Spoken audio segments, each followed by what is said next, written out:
លាគ្រាឱកាសនេះផងដែរស្ថិតនៅក្នុងដែរថ្ងៃសុក្រទី25មេសាគ្រិស្តសករាជ2025ហើយនៅថ្ងៃ13រួចរនូចខែចែកឆ្នាំម្សាញ់សព្វស័កពុទ្ធសករាជ69ក៏ដែលឡែកមួយលើកិច្ចការសារពើនៅលាគ្រាឱកាសនេះឃើញកូនចៅគេមកបួងសួងណាសច្ចាប្រណិធាននៅវត្ថុស័ក្តិសិទ្ធិនៃទីទឹកដីជ័យភូមិនេះឃើញតែបានសម្រាប់ទៅកូនចៅមានហៅមនស្ងោណាក៏មានមនស្ងោស្វាយបូជាអស់បានព្រមប្រយមបកាបច្ចៈតឡោកបាល14ភូមិបកោធនីប្រម៉ៃទេវីប្រម៉ៃភូមិគ្រានតាចាស់ស្រុកក្នុងត្រង់ចាំងបងបត់គ្រប់អង្គដែលឡែកមួយលើនតា121អង្គសូមយាងលោកតាទាំងអស់នឹងចាក់សោខ្ទមហោះមកក៏តាំងពីរោងគោកគុកសឡៅតពាំង3តពាំងបេងព្រៃដេងអូកបោលដួលភូមិជិះសង្កែដង្ខោមកប្រតិទមុខតងរងលវាភ័យឆោនតាស្នឹងអីជាដើម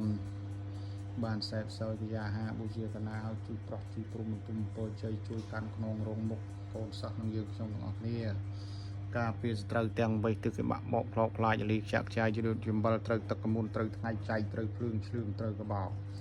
ត្រូវមកពីមុខក៏សូមមករលងស្ត្រូវមកពីខ្នងសូមឲ្យរលាយស្ត្រូវមកឆ្ងាយខ្លាយសមិទ្ធស្ត្រូវនៅចិត្តខ្លាយជាបរិវារដូចជាការរីជែកទុំឃ្មុំពេញលំអងក្រងពេញស្រោមរួមពេញទឹកមនុស្សម្នាចោមរួមសើទេវតាអូមណាឲ្យលាពីពុទ្ធរក្សាពធធានាប្រសង្សាតបអិនជួយជ័យព្រមថ្លៃបតតិបនិកោសុខសុស្ដីជួយប្រោះជួយព្រមទុំពរជ័យកូនចៅរកស៊ីលក់ដូរបាក់បែកក្រុមគូសាររលខ្ញុំកណាបានឧបដិស្ថានយ៉ាងណាហើយសូមឲ្យកម្រើកអ្នកតា101ជួយអ្នកតា121ជួយប្រោះជួយព្រមប្រសិទ្ធិពលិជ័យកូនចៅប៉ងប្រាថ្នាយ៉ាងណាឲ្យបានសម្រេចដូចសេចក្តីប្រាថ្នាសូមអនុមោទនា